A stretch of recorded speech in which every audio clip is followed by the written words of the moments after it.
Ketua MK Suhartoyo menjadwalkan 4 menteri dipanggil di sidang sengketa Pilpres 2024 hari Jumat. Suhartoyo bilang pemanggilan keempat menteri ini bukan mengabulkan permintaan pemohon, tapi kesepakatan para hakim MK. Di mana keempat menteri itu adalah Menko Perekonomian Erlangga Hartarto, Menteri Keuangan Sri Mulyani, Menteri Sosial Tri Risma Harini, dan Menko PMK Muhadjir Effendi. Paslon Anies Muhaimin menyiapkan 11 saksi dan 7 ahli, sementara Paslon Ganjar Mahfud menyiapkan 10 saksi dan 9 ahli di sidang sengketa Pilpres 2024. Lalu sejauh mana keterangan keempat Menteri Jokowi ini bisa menjelaskan soal alokasi bansos secara besar-besaran di masa Pilpres hingga memunculkan dugaan politisasi bansos? Kita akan ulas selengkapnya setelah informasi ini. Presiden Joko Widodo memastikan keempat menterinya akan bersaksi di sidang sengketa Pilpres Jumat mendatang. Jokowi menegaskan para menteri yang akan bersaksi nantinya akan menjelaskan apa yang sudah dilakukan terkait dengan tugasnya. Namun, Jokowi enggan berkomentar soal tudingan politisasi bansos yang dilakukannya demi memenangkan pasangan Prabowo Gibran. Jokowi kembali menegaskan dirinya tak ingin mengomentari yang berkaitan dengan persidangan di MK. Semuanya akan hadir karena diundang oleh MK, semuanya akan hadir. Hari Jumat. Ada arahan nggak Pak? Ada arahan nggak Pak? Para menteri. Yang menerangkan apa yang sudah dilakukan masing-masing menteri. Kalau Bu Menteri Keuangan mengenai anggaran seperti apa. Sebelumnya, Ketua MK Suhartoyo memanggil 4 orang menteri untuk dimintai keterangannya dalam sidang sengketa Pilpres 2024. Suhartoyo bilang pemanggilan keempat menteri ini bukan mengabulkan permintaan pemohon, namun kesepakatan para hakim. Suhartoyo menambahkan pemanggilan keempat menteri itu karena membutuhkan keterangannya, di mana keempat menteri itu adalah Menko Perekonomian Erlangga Hartarto, Menko PMK Muhadjir Effendi, Menteri Keuangan Sri Mulyani, dan Menteri Sosial Tri Risma Harini.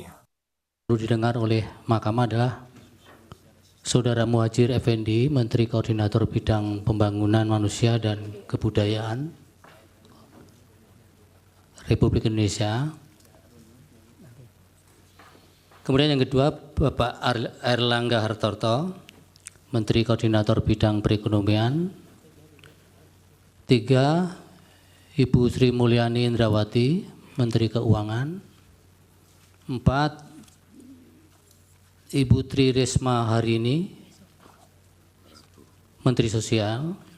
Dan 5 dari Dewan Kehormatan Penyelenggara Pemilu. Jadi 5 yang dikategorikan penting didengar oleh Mahkamah. Ini bukan berarti Mahkamah mengakomodir permohonan pemohon 1 maupun 2. Terkait kesaksian di sidang sengketa Pilpres, Menko Perekonomian Erlangga Hartarto mengaku telah menerima undangan dari MK. Bahkan, Ketua Umum Partai Golkar ini mengaku siap jika pertanyaannya akan mengarah pada mekanisme penyaluran bansos. Ya, insya Allah saya hadir. Undangan sudah saya terima tadi malam. Ya, tentu kami lihat undangannya dan juga apa yang diharapkan dari pemerintah. Tentu kita akan menjelaskan mengenai mekanisme APBN, kemudian bicara mengenai bansos, bicara dengan perlinsos, dan berbagai hal yang sifatnya pemerintahan saja. Hal serupa juga diungkap Menteri Sosial Tri Risma Harini mengaku siap bersaksi di sidang sengketa Pilpres 2024. Namun, politisi PDI Perjuangan ini mengaku belum mendapat undangan dari MK untuk menjadi saksi di sidang sengketa Pilpres Jumat mendatang.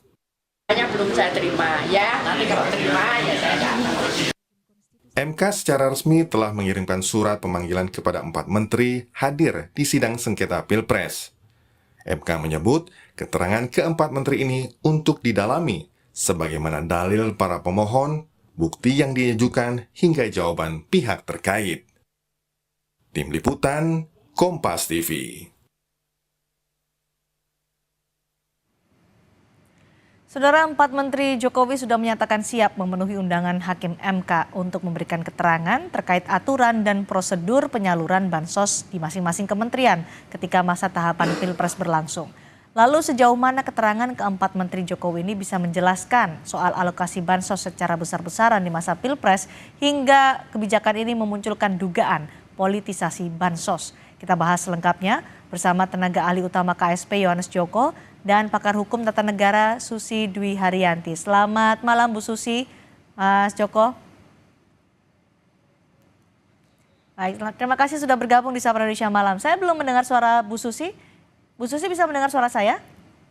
Bisa Mbak. Baik, Bu Susi, jadi kesepakatan Hakim Mahkamah Konstitusi akhirnya memanggil 4 menteri. Hakim MK menyatakan ini bukan mengabulkan permintaan termohon, tapi ini adalah kesepakatan hakim. Apakah Anda melihat kesepakatan hakim untuk memanggil 4 menteri ini adalah sebuah terobosan yang dilakukan oleh Mahkamah Konstitusi untuk tidak hanya berkutat pada angka perolehan suara Pilpres, tapi lebih dari itu? Baik, terima kasih.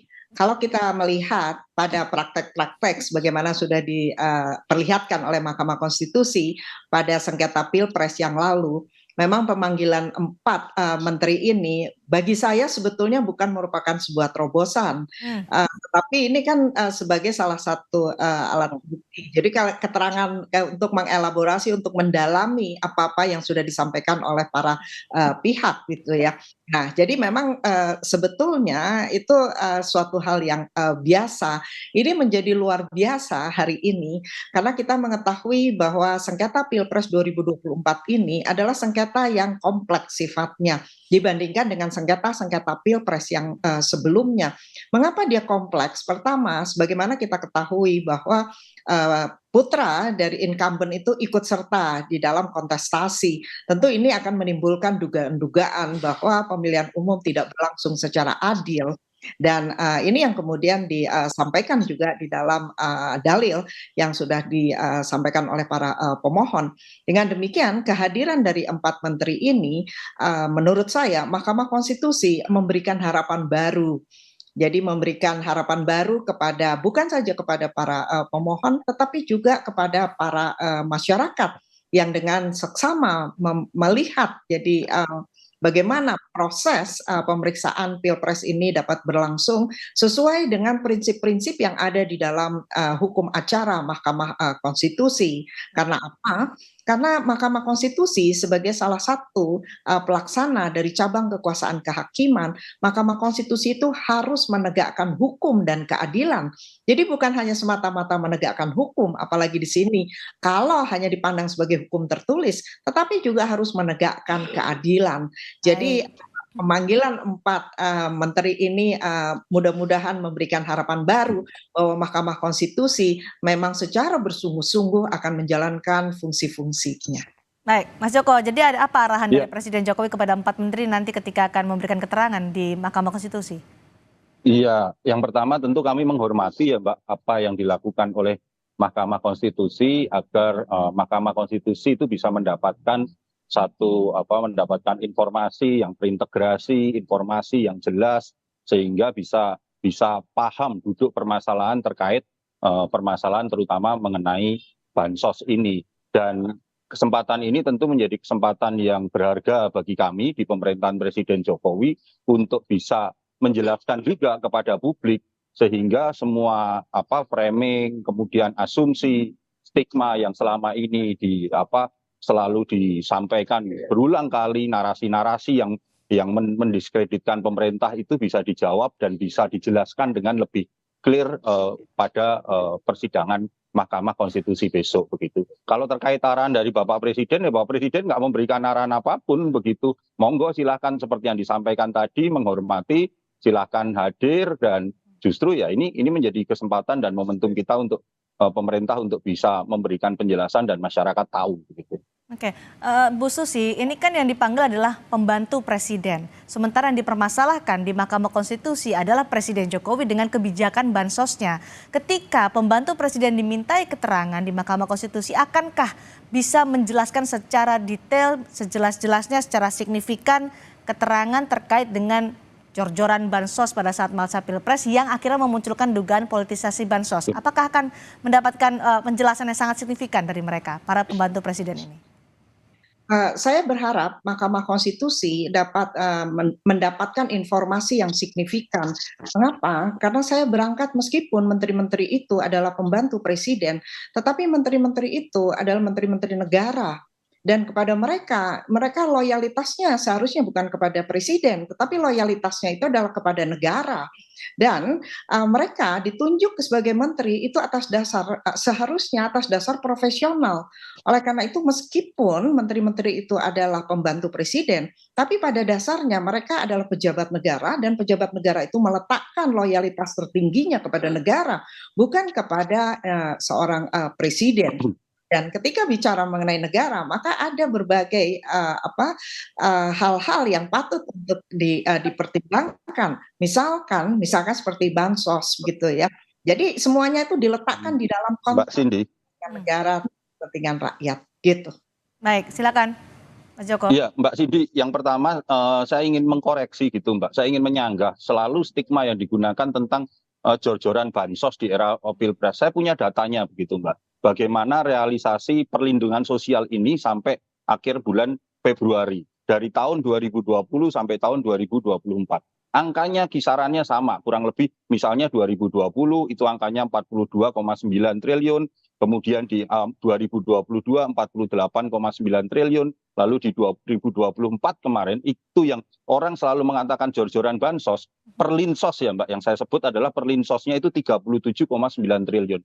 Lebih kecil dari periode waktu-waktu sebelumnya. Sementara dalam parameter dalam anggaran perlinsos itu ada 4 Mbak kurang lebih yang bisa kami sampaikan di dalam perlinsos. Itu ada anggaran bansos, kemudian ada anggaran untuk pendidikan, ada anggaran kesehatan, ada anggaran subsidi energi, di mana subsidi energi ini digunakan untuk mensubsidi listrik, mensubsidi LPG dan mensubsidi BBM begitu. Nah, subsidi-subsidi inilah sebenarnya perlinsos inilah yang harus kita letakkan dan masyarakat bisa mengerti bahwa bisa memahami bahwa nggak ada itu istilah jor-joran bansos. Semua berjalan seperti dari tahun ke tahun, Istilah jor-joran atau apapun itu kan framing, tergantung siapa yang memiliki kepentingan untuk menggunakan apa yang dilakukan oleh Presiden Jokowi dianggap sebagai keuntungan oleh paslon-paslon tertentu begitu. Baik, karena kan kita juga pernah mendengar bahwa apa yang disampaikan oleh Menteri Sosial Tri Risma hari ini ketika di DPR dipertanyakan soal mengapa jumlah bansos di tahun 2024 sangat tinggi. Disebutkan oleh Risma bahwa di Kementerian Sosial sudah ada pos-posnya atau bansos yang tercatat. Tapi kemudian Risma menyatakan yang ada di Kementerian Sosial sekitar 70 triliun. Sisanya Risma mengaku tidak tahu. Apa yang bisa dijawab dari Istana soal ini? Yang disampaikan Bu Risma betul, karena anggaran perlinsos itu jumlahnya 486,1 triliun. Di dalamnya ada 4 komponen. Di tempatnya Bu Risma di Kementerian Sosial itu 75,6 triliun yang tadi disampaikan Bu Risma, 70 triliun sekian. Lalu ada anggaran yang dihandle oleh Kementerian Pendidikan dan Kebudayaan yang dialokasikan untuk Kartu Indonesia Pintar, yang dialokasikan untuk program Indonesia Pintar.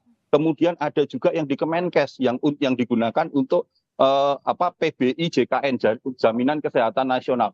Dan jangan lupa Mbak, yang paling besar dari perlinsos itu dari 486 triliun itu ada 330 triliun itulah yang digunakan untuk subsidi barang langsung, subsidi listrik, subsidi BBM, kemudian subsidi gas. Subsidi BBM ya subsidi untuk kalau Mbak Cindy ataupun teman-teman yang lain atau pemirsa menggunakan Pertalite yang kita pakai itu disubsidi oleh negara. Begitu Mbak. Oke, baik. Ini mungkin juga akan ditanyakan oleh Hakim MK ketika memanggil 4 menteri nanti. Dan Bu Susi, apa yang Anda harapkan dari keterangan-keterangan yang diberikan dari 4 menteri? Ada Menteri Keuangan, Menteri Sosial, Menko PMK, Menko Perekonomian. Apa yang Anda harapkan dari keterangan mereka dan Hakim MK menggali dari 4 menteri ini? Baik. apa keterangan yang dibutuhkan, yaitu pasti hakimlah yang akan mengetahui keterangan-keterangan apa yang dibutuhkan. Nah, persoalannya di sini adalah ketika menteri-menteri itu menyampaikan keterangan sesuai dengan apa yang dia ketahui, ada kebijakan-kebijakan. Jadi menyampaikan itu seperti data yang tadi sudah disampaikan, silahkan saja disampaikan. Hakimlah yang nanti akan mengelaborasi untuk memberikan apakah yang disampaikan gitu ya oleh para pemohon itu memang bisa terbukti. Namun terlebih dari itu saya mengharapkan jika ada keterangan yang berbeda antara satu menteri dengan menteri yang lain, maka disitulah letak dari hakim. Bagaimana hakim itu akan menilai sebuah keterangan? Saya berharap ketika hakim memberikan atau menilai sebuah keterangan, maka itu diletakkan pada hal yang prinsip yang lebih tinggi, yaitu pada apa? Pada asas pemilihan umum. Karena apa? Karena kita bicara mengenai asas-asas pemilihan umum itu kan, apakah betul pemilihan umum itu berjalan dengan adil? Apakah betul pemilihan umum itu berjalan dengan bebas, kemudian rahasia, dan lain-lain. Oleh karena itu, saya sangat berharap bahwa menteri-menteri itu meletakkan kepentingan rakyat di atas segala-galanya. Kepentingan negara di atas segala-galanya. Karena apa? Karena semua uang yang digunakan itu adalah uang rakyat pada dasarnya. Itu berasal dari pajak rakyat. Oleh karena itu harus ada transparansi. Dan di dalam sebuah negara demokrasi tidak ada satupun jabatan yang tidak dapat dipertanggungjawabkan. Sesen pun uang yang digunakan itu harus dapat dipertanggungjawabkan oleh para penguasa. Karena pada dasarnya itu adalah uang rakyat. Dan di sini rakyat mempertanyakan, apakah betul uang kami itu dipergunakan bukan hanya sesuai dengan ketentuan, tetapi juga sesuai dengan asas-asas, prinsip-prinsip etika dan moralitas. Baik, dari pemanggilan 4 menteri ini, Bu Susi, apa dampaknya bagi legitimasi hasil pemilu presiden 2024 ini? Ya, saya berharap bahwa dengan pemanggilan 4 menteri ini dikaitkan dengan fungsi Mahkamah Konstitusi, yaitu sebagai the guardian of the Constitution. Dia harus bertindak sebagai apolitical adjudicator. Kemudian dia juga harus bertindak sebagai sebuah forum di mana berbagai prinsip itu didiskusikan, kemudian dinilai oleh hakim-hakim konstitusi yang kemudian akan menghasilkan apa yang disebut sebagai culture of justification. Tetapi jangan lupa bahwa Mahkamah Konstitusi itu adalah semacam institusional interlokutor.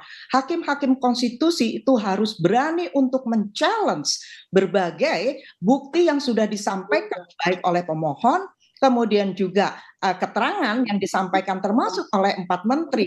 Jadi hakim konstitusi harus berani men-challenge nanti. Karena apa?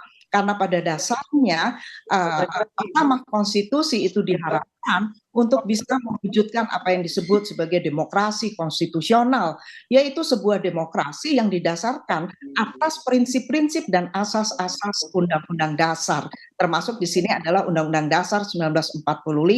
Jadi saya sangat berharap bahwa hakim konstitusi itu mampu menemukan apa yang disebut sebagai the distinguished factor, faktor-faktor yang secara nyata berbeda dengan sengketa-sengketa pilpres sebelumnya.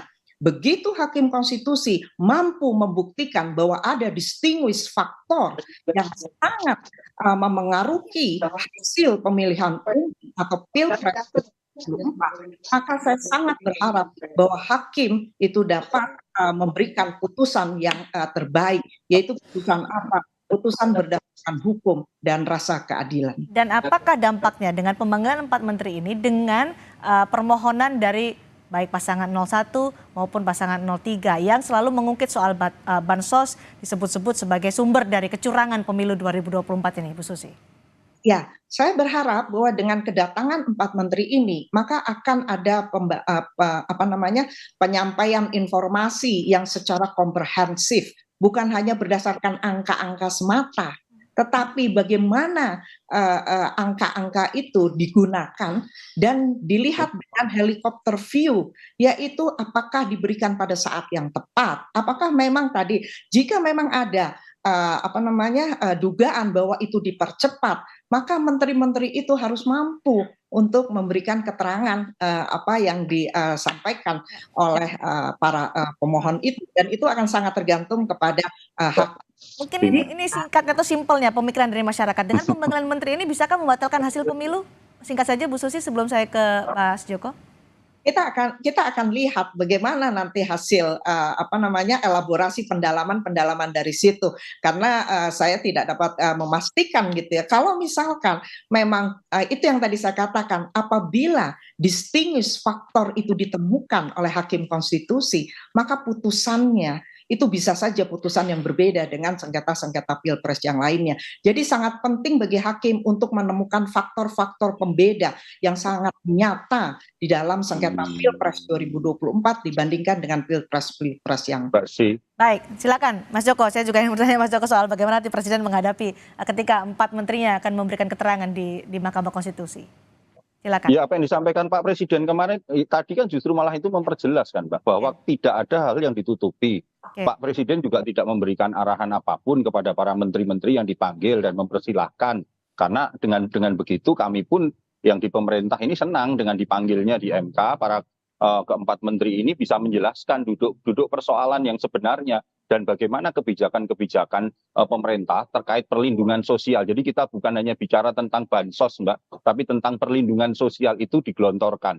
Perlindungan sosial itu diberikan kepada masyarakat. Sehingga tadi seperti apa yang selama ini ada di benak beberapa pihak begitu tentang narasi, framing, stigma kepada pemerintahan Presiden Jokowi dalam beberapa bulan terakhir yang seolah-olah melakukan jor-joran bansos, itu bisa mendapatkan informasi yang lebih jelas sehingga lebih jernih melihatnya, lebih fair melihatnya, karena kita harus juga adil dalam berpikir dan juga adil dalam bertindak begitu, Mbak. Karena bagaimanapun juga bansos yang kemarin diturunkan oleh pemerintah itu adalah bansos yang memang kesepakatan antara eksekutif dengan legislatif yang sudah dirancang jauh-jauh hari sebelumnya, dan keputusan RKP-nya juga sudah diputuskan jauh sebelum adanya event dinamika pilpres pada hari ini. Sehingga itulah yang kami harapkan. Tentu kami akan menyambut sekali apa yang terjadi, dan besok mari kita simak bersama di hari Jumat penjelasan dari para menteri, sehingga kalaupun memang tadi kata Bu Susi ada perbedaan-perbedaan para menteri, mungkin itu bisa diperdalam, ya silakan saja, monggo saja bagi kami. Tapi kami yakin bahwa apa yang disampaikan oleh para menteri selama itu berdasarkan fakta, selama itu berdasarkan dengan program-program yang memang sudah disusun dan direncanakan, tidak ada yang ditutup-tutupi dan tidak ada yang perlu dimanipulasi. Dibuka aja seterang-terangnya gitu. Hari Jumat kita akan lihat di sidang sengketa pemilu presiden di Mahkamah Konstitusi. Terima kasih tenaga ahli utama KSP Mas Yoris Joko dan pakar hukum tata negara Bu Susi Dwi Haryanti sudah berbagi pandangan di Sapa Indonesia malam hari ini. Selamat malam.